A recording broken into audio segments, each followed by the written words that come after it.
What's going on, everyone? This fight was with Kevin Shells. I'm Shells. Kev, 8 Count Sports. What's going on, bro? What's going on, man? I'm good, brother. How about yourself, man? Good, man. I'm good to be happy to be alive. I'm happy about a UFC 319 event coming up.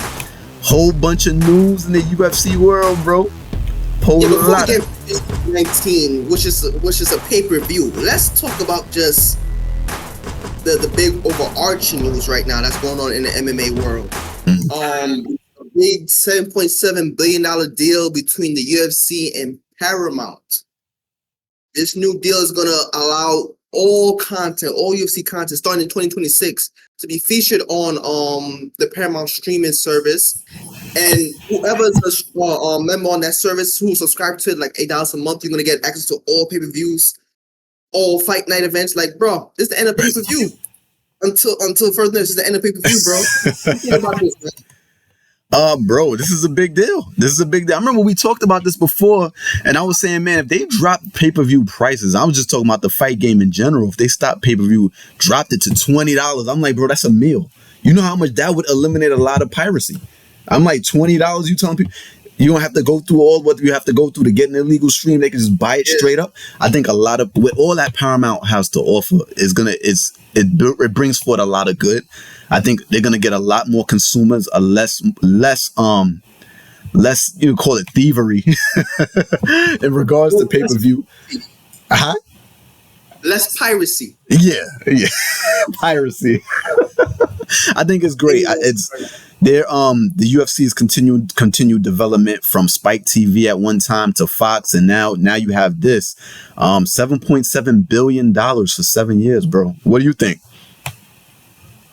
Bruh, this is like a dream come true. Because we did speak about this before. You did mention that if it was just $20 a month, then dudes wouldn't that would be less of an incentive to go for a pirated website, because why go through all of that with all the freezing and trying to look for a new link when you $20 a month, you got the fight right there in front of you.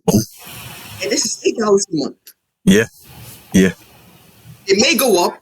Who knows what's gonna happen in 7 years, like especially when they get that UFC and all of those fights and stuff like that. But bro, for the next 7 years, we know for a fact that if you got $8 in your pocket, maybe to spread it a month, you're gonna be able to see some exclusive fight that we as fans were craving for, or people will go to bars and stuff like that, just to get an ability to watch these fights. So absolutely, this is a big deal, man. This is a huge deal.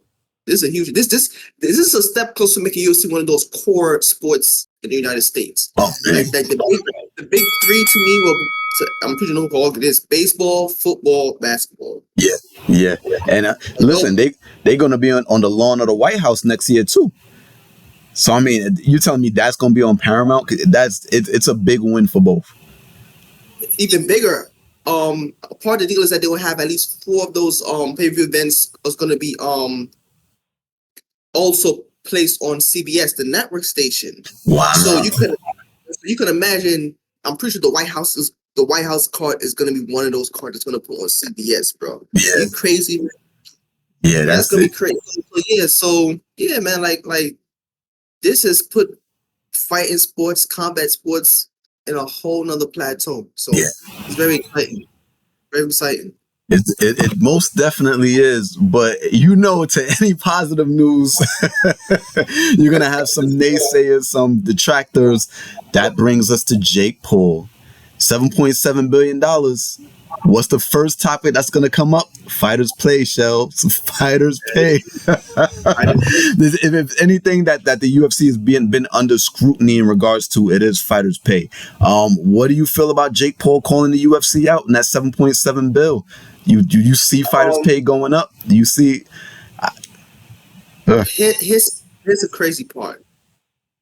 So the top earners in the UFC, those are the champions, especially the champions. Let's just start with the champions.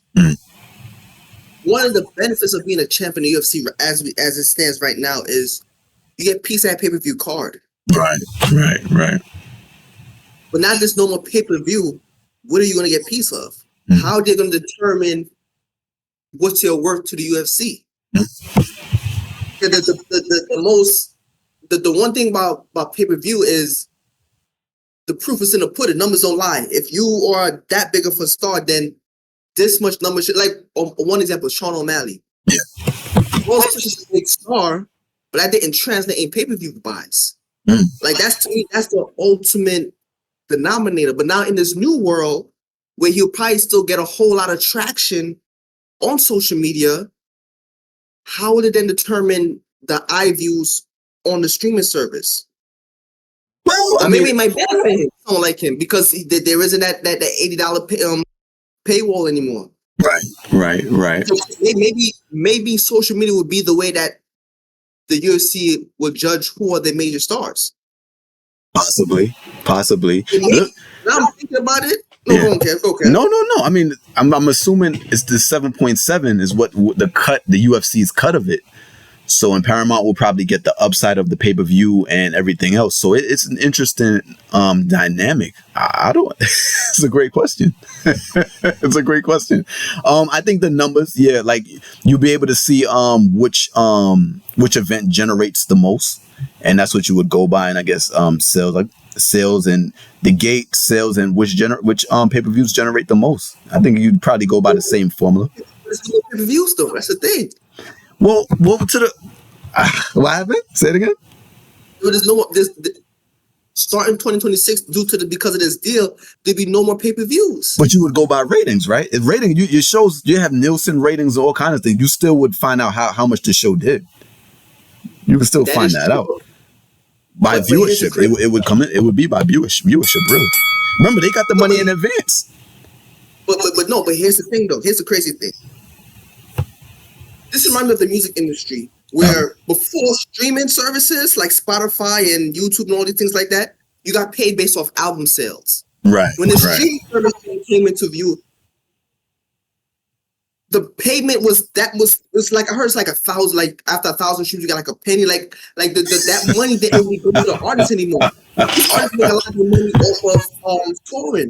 Right. So if you apply that to fighting now. How are you going to determine your worth if it's a stream? Because we got these subscribers. Let's say we because now it's more on the brand.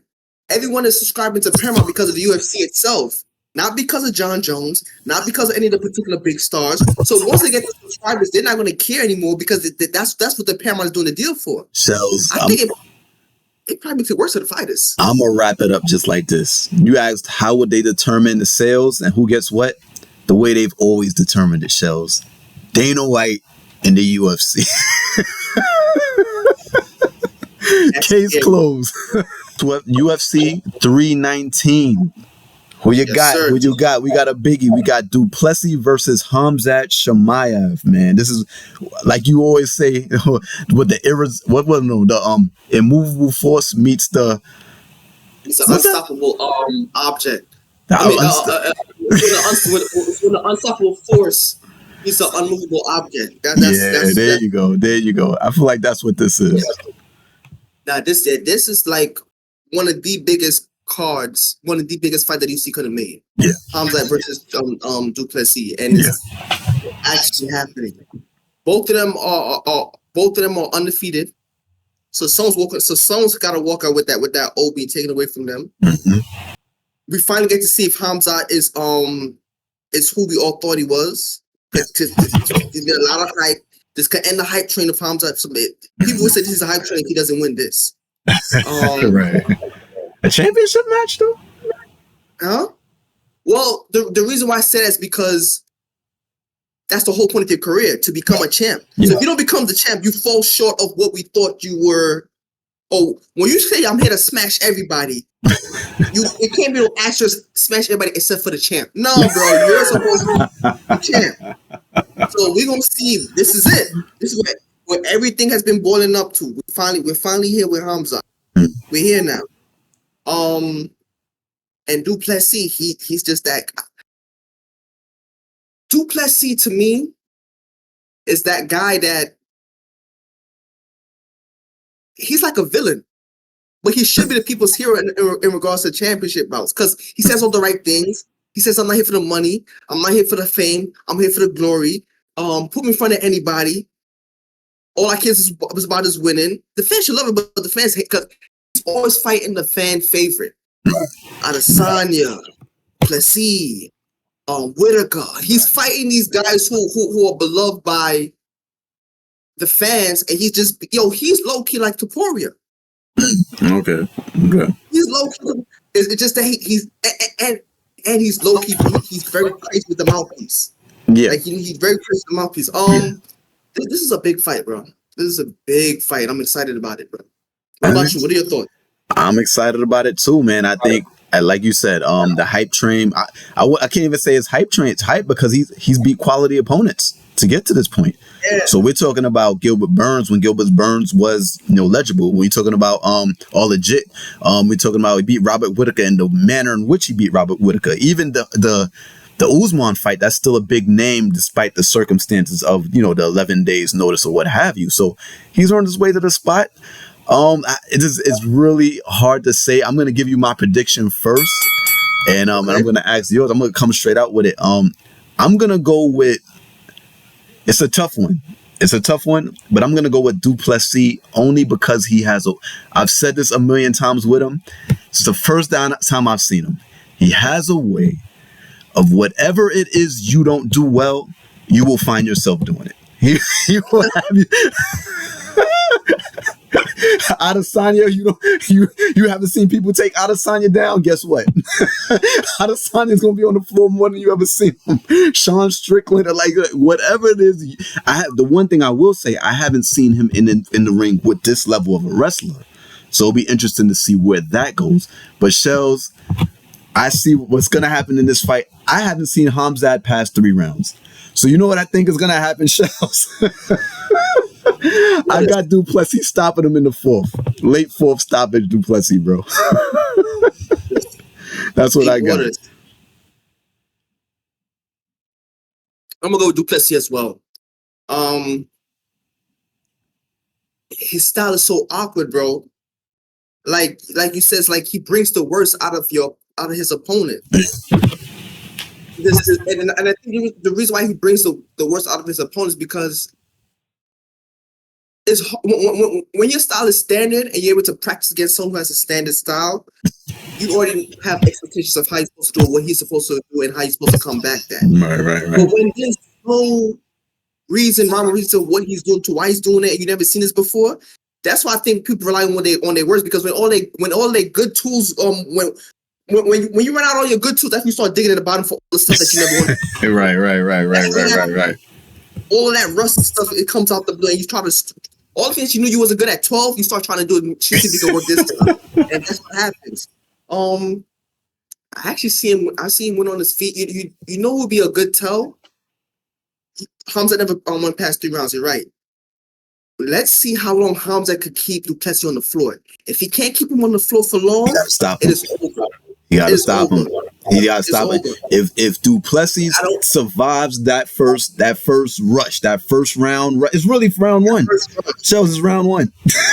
If he get midway to the 2nd round, that's it. This fight is done. Right. Once he gets back that first rush, and if he nullifies that, it's over for Hamza. Gonna find him in unfamiliar territory. Mm-hmm. You know what? I'm gonna get KO 3rd round, bro. 3rd round? All right. Moving along. We got to go to the ladies, Shells. We got to go to the ladies. A lot of things in the boxing world been brewing. Huh? You say in the boxing world. Yeah, it's been brewing, ladies, bro. It's been brewing. You're trying to get a legend to come out of retirement. Clarissa Shields, Layla Ali, this war words has been going back for a few years now. Of course, Ali was recognized as the GOAT on the women's side and on the male side. You talk about her dad. But ever since Clarissa Shields coming out of the Olympics, 2-time gold medalist, man, she's solidified herself as the best women's fighter right now. And a lot of people she says she's the best of all time. A lot of people feel that way. And look, she's calling out Layla Ali. Ali is 47. I mean, whether or not this is a super fight, Shells. This is a super fight. She asked for Layla Ali put it out there on the Jake Paul card with Amanda Serrano, the big ladies card. They asked about Clarissa Shields shells. She put it out there that she would think about. An offer that of 10 to 15 mil is something she would think about. Clarissa Shields comes right out in that week with a whole video saying that she has the 15 million. Now it's on Layla, bro. What do you think? Do you feel this fight going off? Do you think it will happen? Let me ask you a question, Kev. What's the difference between, because you did point out Layla Ali's age. She's 47. She's more than a bro. Clarissa Shields is in her prime.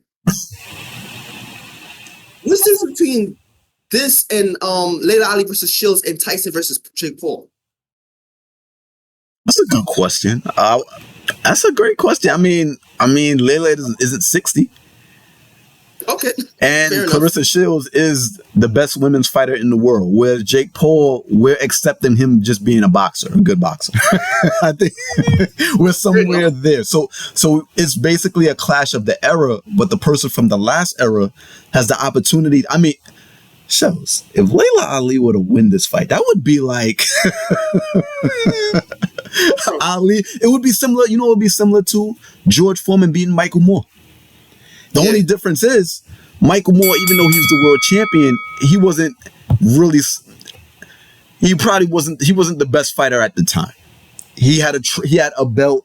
There was Lennox Lewis was still on the scene, and he did beat Holyfield for the belt, but Lennox Lewis was still on the scene. So it was debatable who the best fighter in the world, who the best heavyweight in the world was. This right now, we're talking about the best women's fighter actively right now in the prime of her career. If Layla Ali pulled this off, Shells,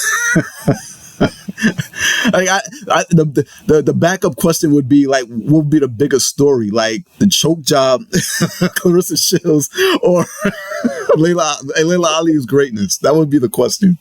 If this fight happens and Layla Ali wins, it will leave female boxing in a very bad state. I feel because you're basically telling the world that your best is from a different era. Like you're basically proving that this era of women's boxing is nothing. There's no evolution. There's been no evolution. So we're not gonna marvel at Layla, or is just the biggest story would be? No. Let me get to Layla. Her ish, bro. Layla Ali didn't learn from her father. The boss talk. She basically she said herself like ain't no one else out there. She basically alluded to, do I have to come back into the women's boxing arena and bring it back to the state level that it once was when I was there back in the day? Like she's telling people like, y'all can't do it yourselves, or y'all youngins can do it yourselves. Let me get back in this for you. Let me show you how it's done. That's what it sounds like she's talking. And I'm gonna do it on my time when I'm ready. Yeah. And I'm gonna get all this kind of money that y'all can't ask for, and yes, they're giving it to me, and I'm accepting when I feel like it. But it would be a huge fight though. If Layla Ali comes back, that's definitely a huge fight, bro. Yeah. That's you know what's so crazy? That's probably the biggest fight that could be made in women's boxing. Shields versus Ali. Ever. If you think what they did with Serrano, with all due respect, with Serrano and Katie, if you think that was something, that's just the truth. Oh, if Layla Ali comes back to fight Clarissa Shields, bro, that's this male boxing fights that you can't that won't be as big as that right there. Yeah, absolutely. It'd be a fight of the year. It would be behind Crawford, right behind Crawford, and yeah, that's the female equivalent of that. Right.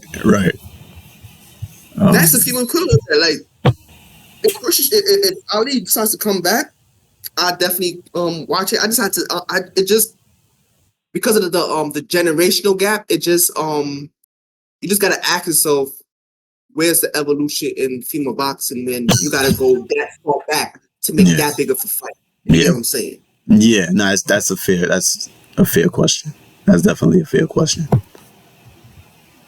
What are your thoughts on it, though? I love it. I well, you know what? Let me pull back a little bit. I had my reservations in the beginning because Layla is so much older and has been inactive. Was probably like more than 15 years. I mean, that will go into the prediction page. But Shells, I mean, she named the price. She named her price. For her to name her price, that means you're thinking about it. You're thinking about it like that. You could have just said no. You could have said, and nobody would have batted an eye. Show like, yo, you're a zillion years, like, we get it. She named her price. Shows she's gonna fight. Money has a way of persuading people to do things that they may not have been thinking about. This is everyday life. You didn't think about taking out trash. Somebody come to you with a bag. I got $1,000 for you. You circle the block. I guess I'm taking trash out tomorrow. I don't know. This is this. That's what I'm saying. And you know what? Too, is ego. It's ego. Ego, I'm pretty sure she's looking at Clarissa Shields. I could beat her. She said things, I'm not saying towards those lines, but she talked about Clarissa Shields not being able to knock people out. Like, I see what you're doing wrong. Like, she's almost talking to her like your son, like her daughter. Like, you know what I mean? Look, I see you. You know, you need somebody to show you how to do this. Like, yeah. She's little sister. That's. Yeah, but I mean, Clarissa's looking like I don't got an OG. I don't gotta. You talking like that? If you that good, why don't you come back in the ring and show me how to do it? That's what I'm hearing from Clarissa. That's what I'm getting from her. So it's I want to see it. I want to see it. All this lip talk, I think is gonna happen. I want to see it. I think sometime next year it'll go down. I won't be mad at it. Well, there you have it, guys. Let us know. Are you excited to see a potential fight between Clarissa Shields and Layla Ali? What do you think that means for female boxing? Is there a bigger fight that could be made in female boxing? If you think so, please share your thoughts on that. Also, who do you think is going to be between Jacob Du Plessis and Hamza Chimaev? Do you think it's going to end the journey for Hamza Chimaev, or is Du Plessis finally going to be figured out? Let us know what your thoughts about the Paramount deal with the UFC. What do you think this means for fighter pay? What do you think this means for the fans? And are you excited about this? And what do you thought about Jake Paul's comments on, going back to the fighters pay in regards to the Paramount deal? Please like, share, subscribe. Like I said, share your comments. Hit notification button so you know we come with more content. And until next time, I'm Shells. 8 Count Sports. This is Fight with Shells. Spread the words, guys. Peace. Yes, sir.